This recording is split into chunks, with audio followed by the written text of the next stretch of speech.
रविंद्र राणा जी बोलते हैं कि पिछली बार हमने एक सीट जीती, इस बार तो हमें फायदा हुआ, 2 जीत के आए हैं। मेरे ख्याल से ना उनको ना कोई थोड़ा मेडिटेशन की जरूरत है, उनको लंबी छुट्टियों के लिए जम्मू कश्मीर से बाहर भेजना चाहिए। एमएलए तो बन गया, चीफ मिनिस्टर तो बड़ी दूर की बात है, उनको हम एमएलए नहीं बनने देंगे। अगर सुंदरबन कालाकोट से आ जाए, निशाना से आ जाए, कहीं से भी आ जाए, डिस्ट्रिक्ट रजौरी में कहीं भी से इलेक्शन लड़ने, हम उनको एमएलए नहीं बना पाएंगे।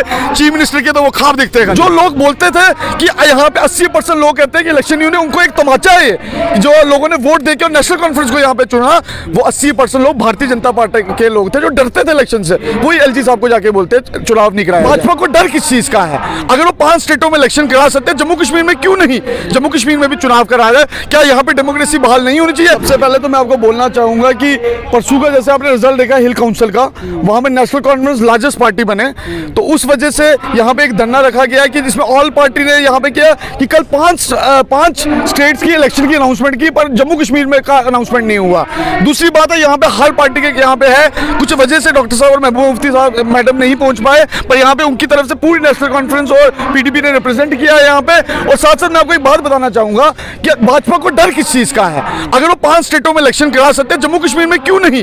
जम्मू कश्मीर में भी चुनाव कराया जाए। क्या यहाँ पे डेमोक्रेसी बहाल नहीं होनी चाहिए? इनको डर किस चीज का है? मुझे लगता है इनको नेशनल कॉन्फ्रेंस और बाकी पार्टियों से डर है, तभी वो चुनाव नहीं कराना चाहते। अब फर्क पड़ना होता तो पिछले 9 सालों से यहाँ इलेक्शन नहीं करा रहे वो। और साथ ही साथ परसों रिजल्ट देखने के बाद, जिसमें नेशनल कॉन्फ्रेंस सबसे लार्जेस्ट पार्टी चुन के आई है और लोगों ने चुना है।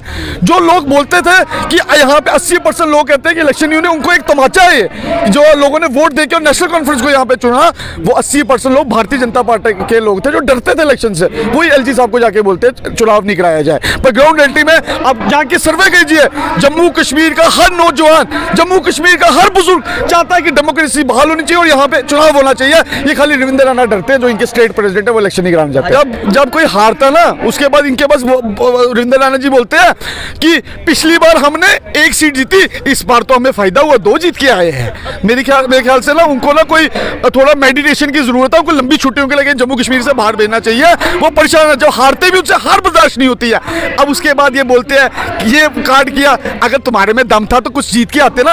आप 50 बार कहते हैं, 24 बार तो तुमसे हो नहीं पाया, 50 बार की बातें करते हैं। रविंद्र राणा जी को एक ना लंबी छुट्टी पे भेजना चाहिए और मेरे ख्याल से उनकी जगह कोई नया स्टेट प्रेसिडेंट बनाना चाहिए, क्योंकि वो यहाँ पे हारे। और दूसरी बात, मैं आपको क्या बात बताऊं रविंद्र राणा जी की, वो इसी कमरे में बैठ के बोलते हैं 50 बार। मैं उनको ठाकुर यशोवर्धन सिंह उनको चैलेंज करता है रविंद्र राणा जी का, अगर दम है तो सुंदरबनी कालाकोट मेरे खिलाफ कंटेस्ट करके दिखाए, दूध का दूध पानी का पानी हो जाएगा कि आपने अपनी कॉन्स्टिट्यूंसी में क्या काम किया।